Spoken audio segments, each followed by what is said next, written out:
ചില ദിവസങ്ങളിൽ ഇങ്ങനെ ബോറടിച്ചിരിക്കുമ്പോൾ നല്ല ലാവിഷായിട്ടൊരു ഫുഡ് കഴിച്ചാലോ എന്ന് തോന്നില്ലേ? അങ്ങനെ ഒരു വെറൈറ്റി ഒക്കെ കഴിക്കാനൊരു ആഗ്രഹം അങ്ങനെ തോന്നിയൊരു ദിവസം ഞാൻ ഉണ്ടാക്കിയ ഐറ്റമാണ് കേട്ടോ ഈ ഒഴിച്ച യെല്ലോ കറി. അതിൻ്റെ കൂടെ കുറച്ച് മുളക് കറി ഉണ്ടായിരുന്നു, പിന്നെ നാട്ടിൽ നിന്ന് കൂടുന്ന നല്ല എരുന്തുണ്ടായിരുന്നു. എരുന്ത് പറഞ്ഞാൽ കക്കിറച്ചിയാണ്. അത് അവരവിടെ നിന്ന് ഉണ്ടാക്കിയിട്ട് കൊടുത്തയച്ചതാണ്, നമ്മൾ ജസ്റ്റ് ചൂടാക്കിയിട്ടേ ഉള്ളൂ. അപ്പോൾ അതൊക്കെയായിരുന്നു അന്നുണ്ടായിരുന്ന ഫുഡ്. അപ്പോൾ യെല്ലോ കറി എന്താണെന്ന് വെച്ച് കഴിഞ്ഞാൽ വഴുതനങ്ങയില്ലേ, ബ്രിഞ്ചാൾ അല്ലെങ്കിൽ എന്താ എഗ് പ്ലാന്റ് എന്നൊക്കെ പറയുന്ന സംഭവം, അത് വെച്ചിട്ടുണ്ടാക്കിയൊരു കറിയാണ് കേട്ടോ. അപ്പോൾ അത് ഇഷ്ടമില്ലാത്ത ആരെങ്കിലും ഉണ്ടെന്നുണ്ടെങ്കിൽ ഇതൊന്ന് ട്രൈ ചെയ്ത് നോക്ക്. അപ്പോൾ നമ്മൾ ഒരു പാൻ എടുത്ത് ഇതിൽ വെളിച്ചെണ്ണ ഒഴിച്ചിട്ട് എന്ത് ചെയ്യുക, അത് കട്ട് ചെയ്തിട്ട് ഇട്ട് കൊടുക്കുക. എങ്ങനെ വേണമെങ്കിലും കട്ട് ചെയ്യാം, ചെറുതാക്കിയിട്ടോ വലുതാക്കിയിട്ടോ. എന്നിട്ട് എന്ത് ചെയ്യുക, അതിലിട്ടിട്ട് നമ്മൾ നന്നായിട്ടൊന്ന് മിക്സാക്കി കൊടുക്കുക. ഇതിൽ വെള്ളം നമ്മൾ ഇപ്പോൾ നമ്മൾ വെള്ളം ചേർക്കുന്നേ ഇല്ല കേട്ടോ.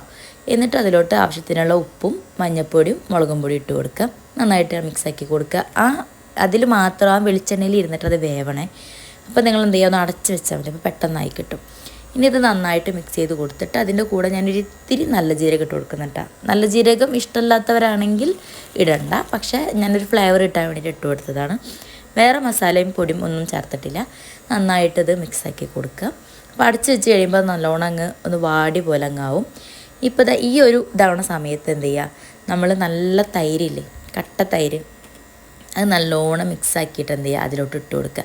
മിക്സിയിലിട്ടിട്ട് അടിച്ചിട്ട്, പക്ഷേ മിക്സിയിലിട്ട് അടിക്കുമ്പോൾ കുറച്ചും കൂടി വെള്ളം പോലെ ആവില്ലേ, അതുകൊണ്ടാണ് കേട്ടോ ഞാനിത് ഇങ്ങനെ കൈ വെച്ച് മിക്സാക്കിയിട്ട് ഇട്ട് കൊടുത്താൽ മതി.